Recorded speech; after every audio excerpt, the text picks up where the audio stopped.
why isn't this working? So typical. I suppose the ticket reactivation is still going to take a while.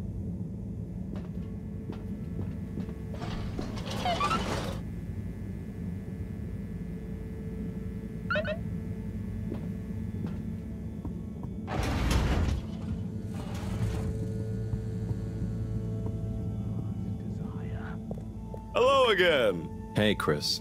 Ticket not working. Mind if I watch the announcement with you? Well, be my guest. Not that I actually live here. Oh, it's starting.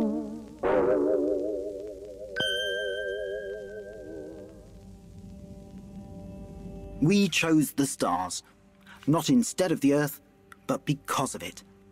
We chose sacrifice and responsibility. Well, we didn't, I guess, but our ancestors did. And we wouldn't be here if they hadn't. Left, I mean. We'd be back on Earth. And where would that have got anyone? We may not have ever seen our home, tasted its air, or gazed across its boiling seas, but we remember it. And then we made a new home, even if it wasn't quite what anyone had in mind.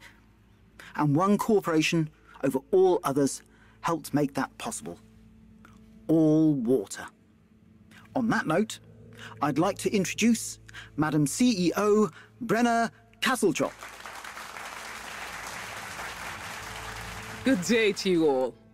As you may know, I am Brenna Castletop, the CEO of All Water Corporation. More importantly, I'm a citizen of the Fedora just like you. And it's my unmitigated pleasure today to show you what you're about to see. Join me in reliving and celebrating the remarkable journey we've been on together, before we unveil the next step of that journey.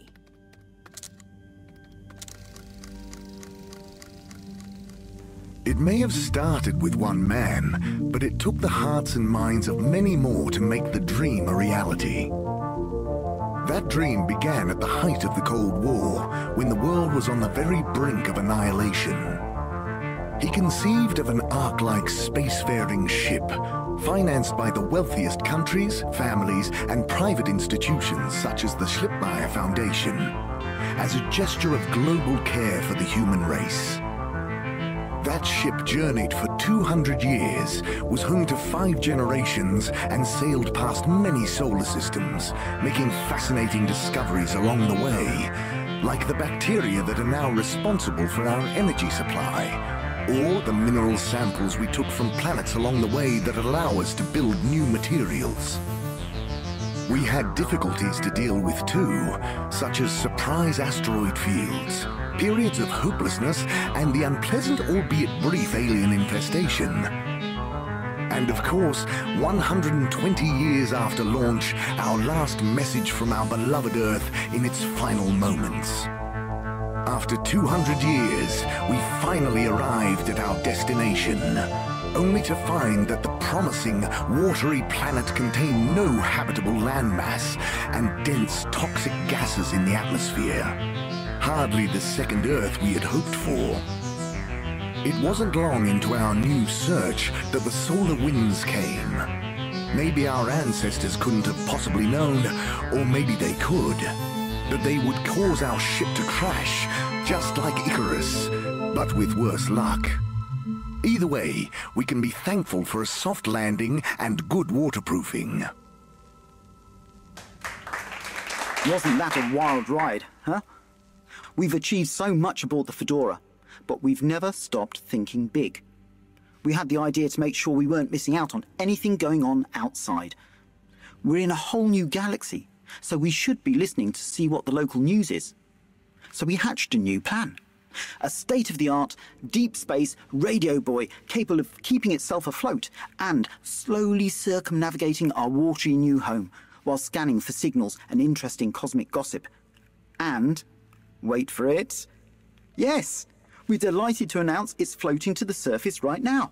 That's right, the buoy will be in position in another few hours.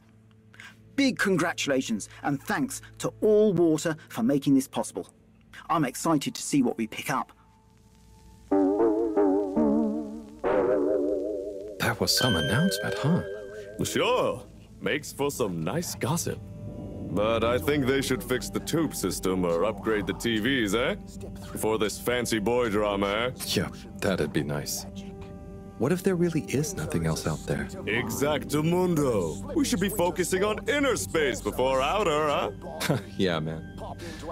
Speaking of inner space, I hope the tickets are working again tomorrow. Que claro.